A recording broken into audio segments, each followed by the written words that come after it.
Hello बच्चों, let's read the question. The area enclosed by y square is equal to 8x and y is equal to root 2x that lies outside the triangle formed by y is equal to root 2x, x is equal to 1, y is equal to 2 root 2 is equal to. तो यहाँ पे देखो, हमें enclosed area find out करना है। एक parabola दिया है y square is equal to 8x, ये लाइन है y is equal to root 2x, ठीक है।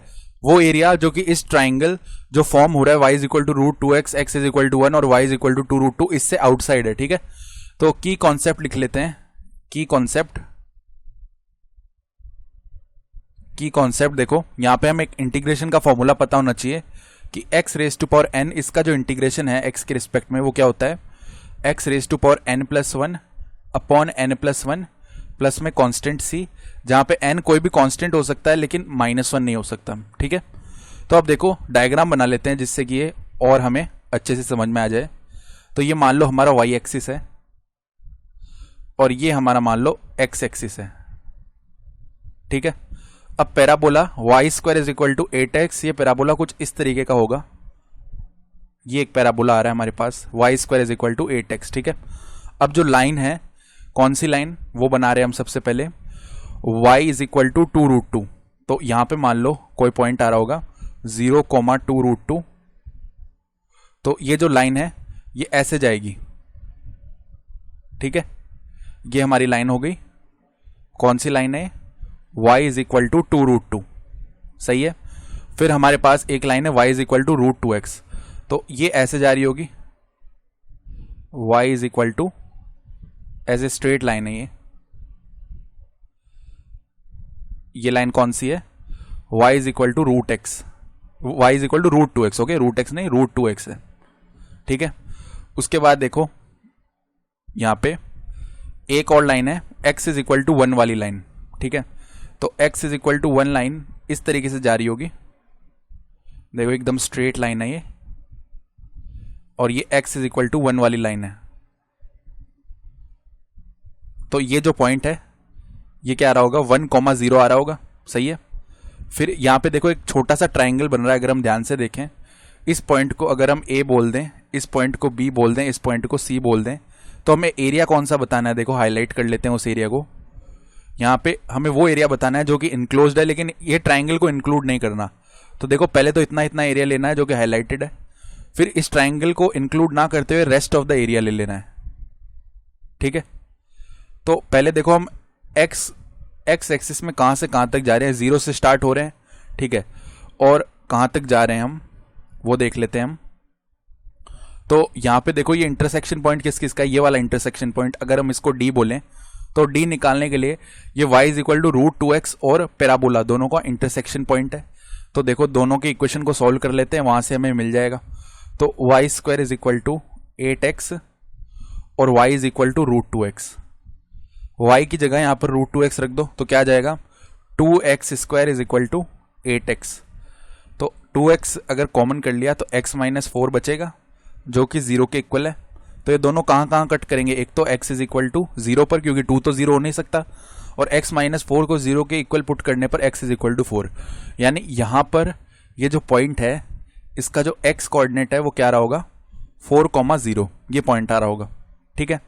फिर देखो अगर मेरे को ये वाला निकालना है, ये वाला पॉइंट c पॉइंट के कोऑर्डिनेट्स, ठीक है। तो c पॉइंट के कोऑर्डिनेट्स निकालने के लिए हम क्या कर सकते हैं, क्योंकि हमें पता है यहां पर c पॉइंट किस किस का इंटरसेक्शन पॉइंट है, y is equal to root 2x और y is equal to root 2x, और ये जो लाइन है कौन सी, y is equal to 2 root 2, ठीक है। तो इसका y कोऑर्डिनेट तो 2 रूट 2 है, ये तो हमें पता है। x कोऑर्डिनेट क्या हो जाएगा, x कोऑर्डिनेट है y अपॉन रूट 2x, तो 2 root 2, sorry y upon root 2, तो 2 रूट 2 अपॉन रूट 2, तो x कोऑर्डिनेट इसका 2 हो जाएगा। यानी कि यहां पर इसका कोऑर्डिनेट्स क्या हो गए, 2,2 रूट 2, सी के कोऑर्डिनेट्स भी आ गए। फिर ए के कोऑर्डिनेट्स निकालना चाहते हैं अगर हम, तो ये लाइन कौन सी थी, x इज इक्वल टू 1 और y is equal to root 2x, ये दोनों पे सिचुएटेड है, ठीक है। तो x कोऑर्डिनेट तो इसका 1 है और y कोऑर्डिनेट रूट 2 है, तो 1, रूट 2, 1, रूट 2 हो गया।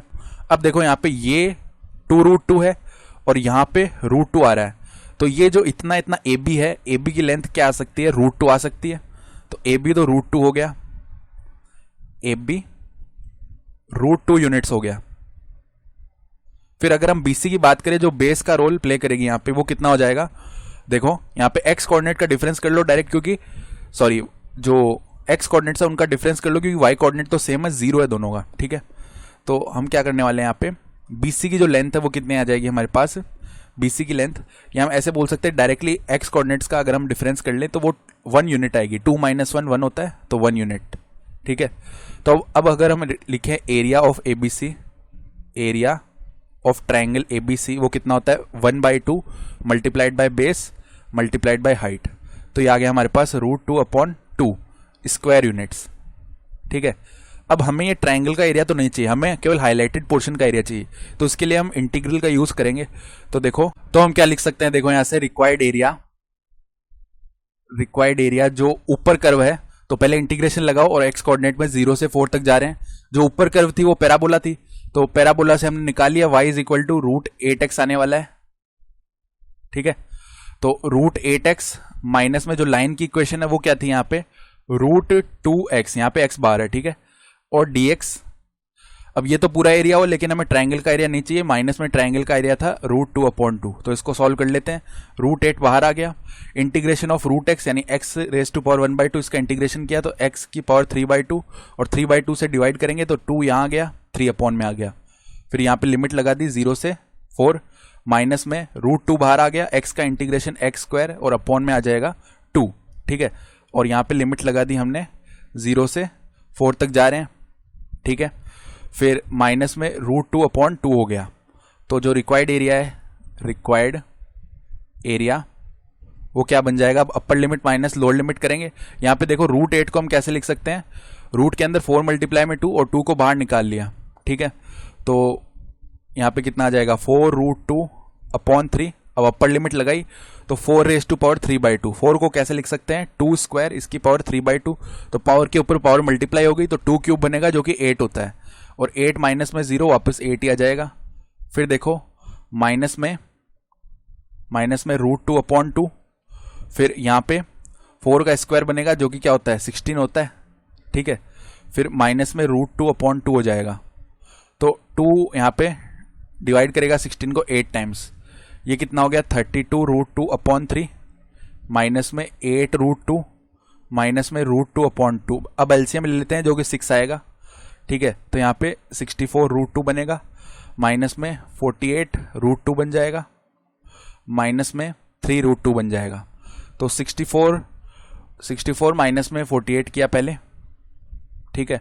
तो ये वैल्यू हमारे पास 16 आएगी, 16 में से 3 गया यानी कि 13√2/6 इतना यूनिट्स। तो ये हमारा रिक्वायर्ड एरिया हो जाएगा, यानी कि ऑप्शन सी यहाँ से करेक्ट है।